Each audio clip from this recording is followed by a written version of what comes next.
বাজারবাসী, আগামী 12 ফেব্রুয়ারি ত্রয়োদশ জাতীয় সংসদ নির্বাচন অনুষ্ঠিত হতে যাচ্ছে। বাংলাদেশের ইতিহাসে এই নির্বাচন একটি ব্যতিক্রমধর্মী নির্বাচন। একই দিনে সংসদ নির্বাচন, একই দিনে একসাথে গণভোটের ইতিহাস ইতিপূর্বে কখনো ছিল না। এই নির্বাচন ইতিহাসের এক সন্ধিক্ষণ অনুষ্ঠিত হতে যাচ্ছে। আগামীর বাংলাদেশ কোন পথে পরিচালিত হবে? চাঁদাবাজি মুক্ত, সন্ত্রাস মুক্ত, দখলবাজি টেন্ডার মুক্ত, ইফতিজিং দুর্নীতি মাদক মুক্ত বাংলাদেশ চাইলে আগামী 12 ফেব্রুয়ারি নির্বাচনে আপনাকে সংস্কারের পক্ষে অবস্থান করতে হবে, ঠিক কিনা? প্রদান করতে হবে, ঠিক কিনা? এই সংস্কারকে বাস্তবায়ন করতে চায় যারা, সেই কমিটির সংগঠন ন্যায় এবং ইনসাফের প্রতীক দাঁড়িপাল্লা প্রতীকের দল বাংলাদেশ জামাত ইসলামীকে বিজয়ী করে সংসদে পাঠাতে হবে, ঠিক কিনা? আপনার সন্তানের ভবিষ্যৎ সুন্দর দেখতে চান, চাঁদাবাজি মুক্ত ব্যবসা করতে চান, তাহলে ন্যায় এবং ইনসাফের প্রতীক দাঁড়িপাল্লার কোন বিকল্প নাই, ঠিক কিনা? সম্মানিত জোড্ডা বাজারবাসী, আমরা স্পষ্ট ভাষায় বলতে চাই, আমরা চাঁদাবাজি করব না, কাউকে চাঁদাবাজি করতে সুযোগ দেব না। দুর্নীতি করব না, কাউকে দুর্নীতি করতে সুযোগ দেব না। কালভার্টের জন্য রাষ্ট্র কর্তৃক যে বরাদ্দ হবে, সেই বরাদ্দে মন্ত্রীর ভাগ, এমপির ভাগ, উপজেলা চেয়ারম্যানের ভাগ, এই নামে কোন পার্সেন্টেজ বরাদ্দ থাকবে না ইনশাআল্লাহ। উন্নয়ন কাজে যতটুকু বরাদ্দ হবে, রাস্তার মোড়ে মোড়ে শিক্ষা নিয়ে কোন খাতে কত টাকা খরচ করা হয়েছে আমরা জাতির সামনে তা জানিয়ে দেবো ইনশাআল্লাহ। ইনশাআল্লাহ আপনারা বিগত সময়ে লক্ষ্য করেছেন, একদল ক্ষমতা আসে আরেক দলকে পালিয়ে বেড়াতে হয়।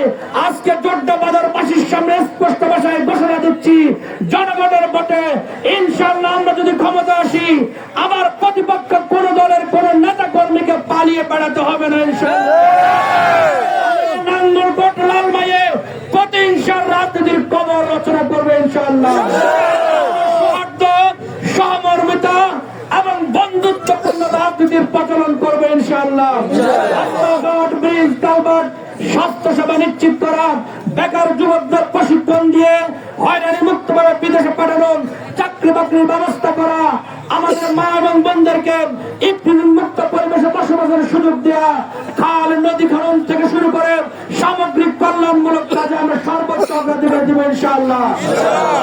তার পাশাপাশি আমাদের কোমলমতি শিক্ষার্থীদের লেখাপড়ার উন্নয়নে অভিভাবক, শিক্ষক, শিক্ষা কর্মকর্তাদের সমন্বয়ে আমরা টাস্ক ফোর্স গঠন করে শিক্ষার উন্নয়নে আমরা ভূমিকা পালন করব।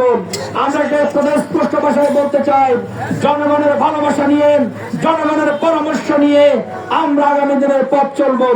আজকে আমি যে ঘোষণা দিয়ে যাচ্ছি, এই ঘোষণার ব্যতিক্রম ইনশাআল্লাহ নির্বাচিত হওয়ার পরও আপনারা পাবেন না ইনশাআল্লাহ। আমি তো দুর্নীতি করবই না, বরং রাষ্ট্রের পক্ষ থেকে একজন এমপির জন্য, একজন মন্ত্রীর জন্য যে বরাদ্দ হবে, আজকে জাতির সামনে আমি বলে যাচ্ছি, আমি সেই বেতন ভাতা জনগণের কল্যাণে ব্যয় করবো ইনশাআল্লাহ। আমরা নিজের আখের গোছানোর জন্য এমপি হতে চাই না, আমরা অট্টালিকার মালিক হওয়ার জন্য এমপি হতে চাই না, আমরা জনগণের অধিকার নিশ্চিত করার জন্য এমপি হতে চাই। তারিখে দাঁড়িপাল্লায় ভোট দিবেন, হায়ের পক্ষে ভোট দিবেন, এই উদাত্ত আহ্বান জানিয়ে জোড্ডা বাজারবাসী, জোড্ডাবাসীর কাছে দোয়া চেয়ে বক্তব্য শেষ করছি। বাংলাদেশ জিন্দাবাদ, 11 দলীয় নির্বাচনী ঐক্য জিন্দাবাদ, দাঁড়িপাল্লা জিন্দাবাদ, বাংলাদেশ জামাত ইসলামী জিন্দাবাদ। আসসালামু আলাইকুম ওয়া রাহমাতুল্লাহ।